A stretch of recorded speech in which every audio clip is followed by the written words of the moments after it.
আজ সন্ধেবেলা বানিয়ে নিলাম পরোটা আর তরকারি।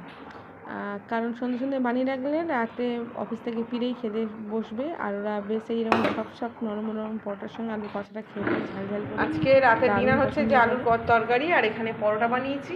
এই যে সব খাওয়া চলছে। আর তোমার কেমন লাগলো খেতে? খুব ভালো লেগেছে, 4টে পরোটা খাওয়া হয়ে গেছে আমার। হ্যাঁ, এখন কি মুড়ি নিয়েছে লাস্টে?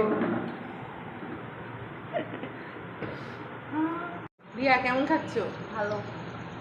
পরোটা তরকারি দারুণ হয়েছে, খুব গরম। ভালো টেস্টি হয়েছে। কি বল? হেভি হেভি সফট হয়েছে তো পরোটাটা, হেভি হেভি। দারুণ না? এত সবাই আলুর তরকারি পরোটা খেতে ব্যস্ত, আর এখানে আমি এই যে ছিল ওবেলার হচ্ছে লাউ ডিম, এটা মসুর ডাল, আলু ভাজা, আর এই আলুর তরকারি এক পিস নিয়েছি, ভালো লাগলে একটু নেবো রয়েছে ওখানে। এগুলো দিয়ে এখন আমি রাতের ডিনারটা করবো।